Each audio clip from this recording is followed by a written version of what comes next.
Le DPC, ce n'est pas une invention franco-française. Le DPC, c'est d'abord un mouvement international qui s'est développé dans les pays anglo-saxons, sous le nom de CPD, et qui a été reprise en France en 2009 via la loi HPST.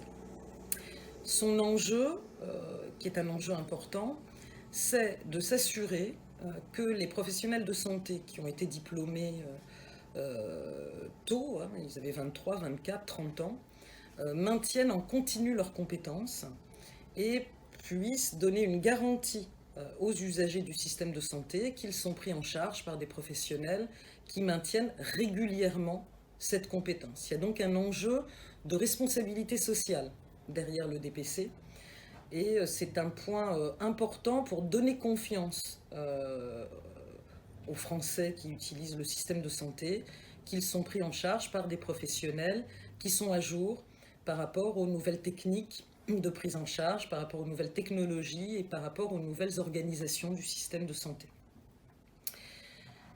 C'est quoi concrètement le DPC?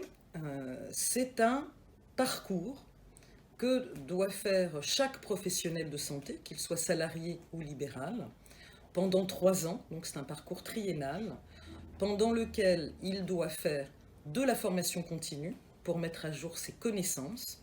Mais la formation continue, ça ne suffit pas pour garantir qu'on est à jour en termes de compétences. Et le DPC associe à cet apport cognitif des démarches d'évaluation de pratiques professionnelles, audit clinique, groupe de pairs, et des démarches de gestion de risques professionnels, puisqu'effectivement les actes de soins peuvent être des actes à risque. Et il est important de prévenir ces risques et de savoir quand un problème advient comment le récupérer.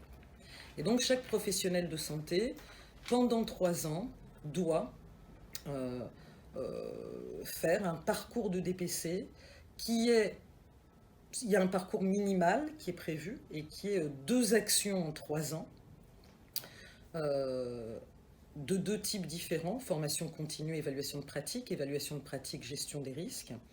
Et à terme, j'espère qu'on y aboutira l'année prochaine, les CNP, et notamment le CNP des masseurs kinésithérapeutes, va devoir définir la recommandation de parcours sur 3 ans pour un masseur kinésithérapeute. Peut-être d'ailleurs des parcours différenciés selon qu'il exerce en libéral, selon qu'il exerce en milieu salarié, peut-être aussi selon les types de pathologies qu'il prend en charge. Et ce sera important que le CNP définisse ce que chaque masseur kinésithérapeute doit faire. Il est également à noter que ce parcours de DPC ne se fait pas sur n'importe quoi, mais qu'il se fait sur des enjeux importants en termes de santé, dans le cadre d'orientation prioritaire.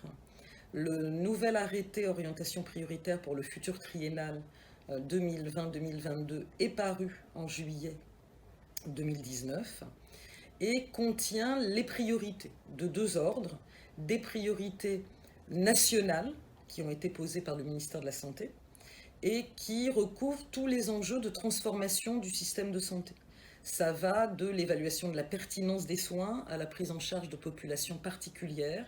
Et puis, bien sûr, cela passe par la nécessité de s'adapter aux nouveaux modes d'organisation du système de santé et à la révolution que va apporter au système de santé toutes les innovations technologiques, numériques, intelligence artificielle, etc.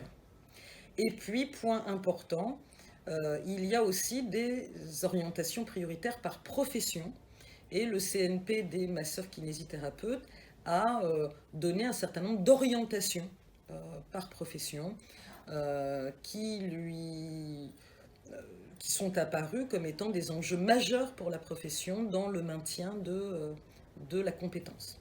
Et donc le DPC, parcours triennal, EPP, formation continue, gestion des risques, sur des orientations prioritaires. Le DPC veut aussi être un levier pour la transformation du système de santé via le maintien des compétences et l'amélioration des compétences et le développement des compétences des différents professionnels.